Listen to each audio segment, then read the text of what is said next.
Hi, I'm Dave Gardy for Cybersecurity TV from our studios here near Washington, D.C. for another in the Steel Cloud Compliance Automation Series. And joining us here in the studio right now is the COO of Steel Cloud, Mr. Brian Hajos. Thanks for joining us. Thank you, Dave. Now, what we're going to talk about today is the recent cybersecurity executive orders. Why have they been so impactful?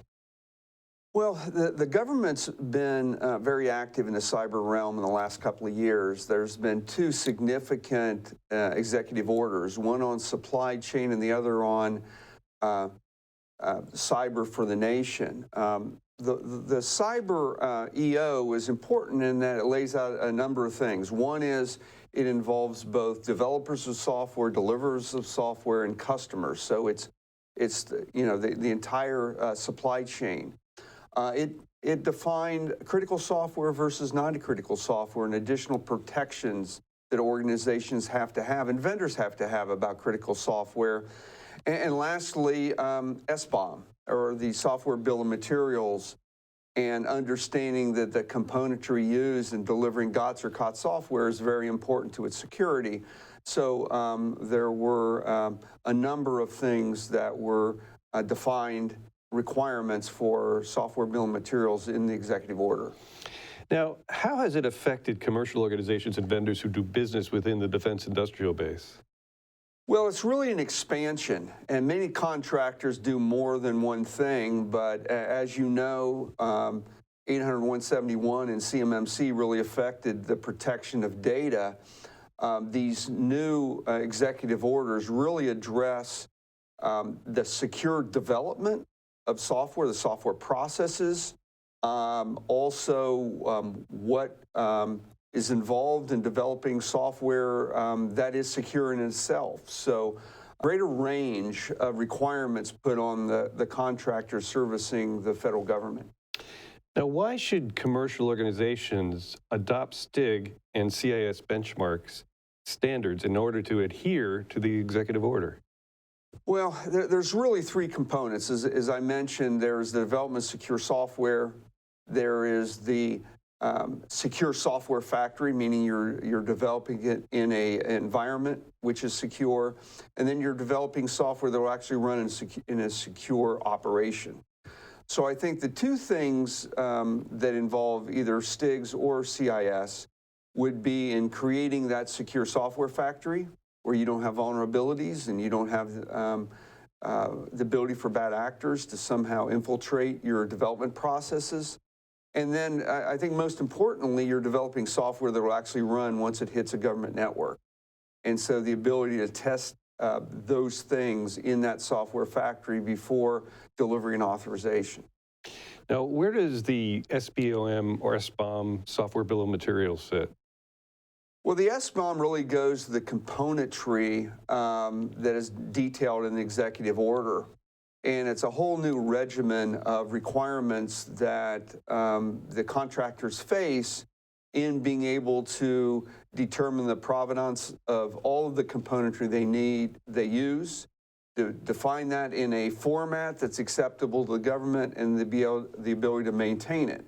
But it also involves the ability to have to continually update the componentry that may be found to have vulnerabilities in them.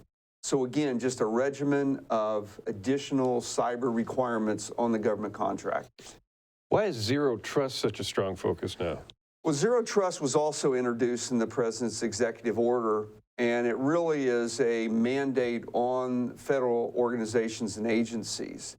And zero trust, again, in short, is the requirement that that you be authorized at every point in the network where you're accessing systems or data.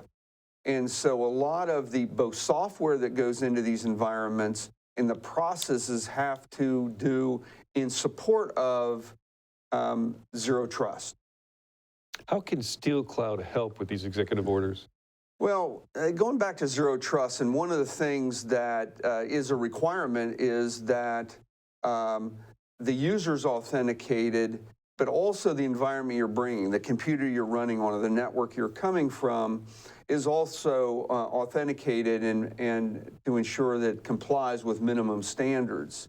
So when you look at going to zero trust, if you have an environment where you've not done STIG compliance, you're going to find that you're going to have whole infrastructures that are in quarantine and will not be able to connect to other infrastructures.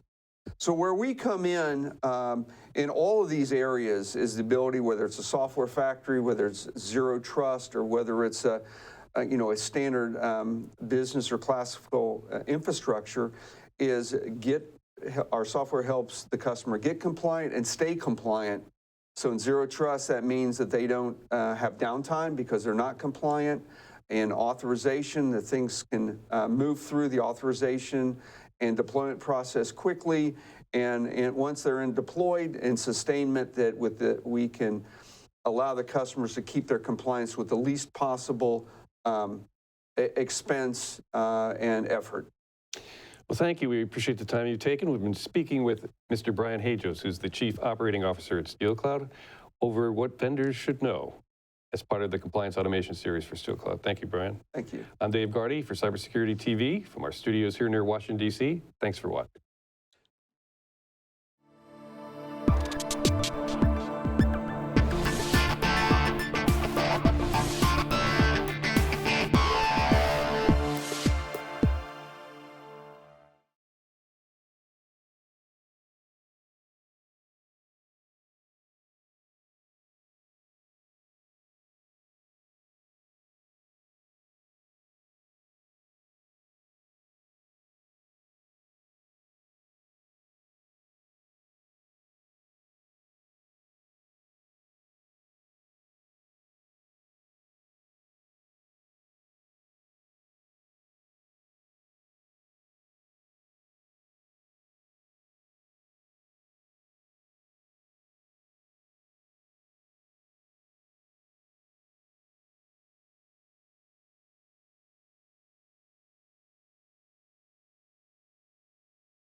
COO of SteelCloud, Mr. Brian Hajos.